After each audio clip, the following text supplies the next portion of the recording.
Okay. Puerto Rico became a Commonwealth shortly after the United States acquired it in 1898 through the Treaty of Paris. And then Woodrow Wilson, he signed the Jones Act, which made Puerto Rican citizens of the United States. But after doing extensive research in articles such as Who Cares About Puerto Rico and Rosell versus the United States and the Right to Vote for Puerto Rico, I learned that the term citizen is like very loosely used because it's not exactly what we would consider being a citizen of the United States as. Puerto Rico has 4 million U.S. citizens, but they're not allowed to vote.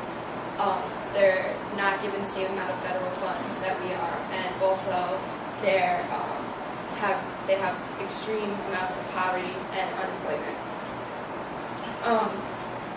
Therefore, Puerto Rico can no longer stay a Commonwealth of the United States because it is just detrimental to them. It's not helping them like it said they were going to. It's just hurting them. And we need to show the government that, our government, that this can't be stood for. So one of the biggest issues in Puerto Rico right now is that they're not given the right to vote. Basically, they're told that they're citizens, but they have no say except for one representative in Congress as to what they want or what goes on in the government.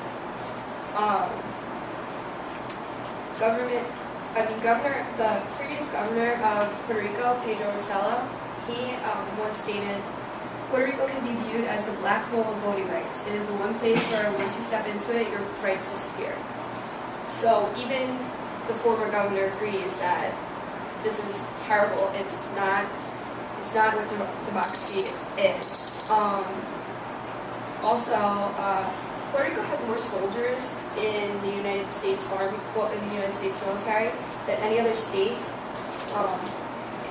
and it also has more casualty in the line of duty. But these soldiers are not allowed to vote for their commander-in-chief, which just goes to prove how much of a violation this is. The other issue in Puerto Rico right now is that the United States has taken advantage of the unregulated taxes and workers, the pay level, and out of anywhere in the States, there is a poverty level that is 3 times higher, and the unemployment rate is 16%, and the mean annual income is $14,400, and that's low considering what it is in the United States. And also, unemployment rates are constantly staggering.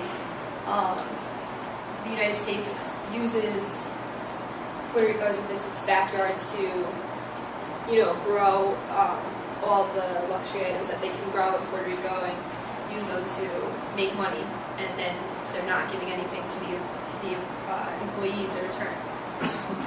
And because of this poverty and unemployment, one would think that the government, who has things, like WIC and food stamps and everything here that they give to their citizens in the States, that they would also give those to their citizens in Puerto Rico. But actually, that's not the case.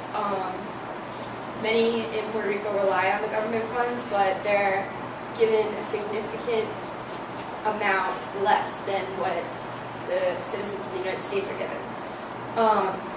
According to an article found in the Puerto Rico Herald, although many are in poverty and rely on the government funds to live, Puerto Ricans receive less in food stamps, Social Security, and Medicaid. 58% of the population is in need of federal aid, but only 11% actually get the aid that they need, which is not good. So solving the problems for Puerto Rico would mean changing its status. And the only way to change the status would be to make Puerto Rico a state or allow Puerto Rico to become independent and self-governing. But even the politicians that we have today are a little biased to either of these choices. Rick Santorum actually stated that the only way that he would allow Puerto Rico to become a state is if they were predominantly English speaking and didn't speak Spanish anymore, which to me was just crazy because, as we just heard, I mean, America is a melting pot of languages, but also, so although that like this is in the light of politicians, it's not really pursued, and there's nothing really being done that in Puerto Rico's favor. If we stood up and rallied and did certain things to show the government that we're interested in Puerto Rico and their well-being, because they are our fellow citizens, then it could help bring about some sort of change. In 1998, according to an article, Food Not Bombs, 4,000 protesters in Washington hoped their efforts would help persuade Congress to allow the people of Puerto Rico to decide on their status rather than be controlled. And this, in my mind, shows that if in 1998 that could happen, 4,000 people, imagine what could happen today. And I'm urging you to take an interest in the issues of Puerto Rico because those issues are our issues since we're all citizens together.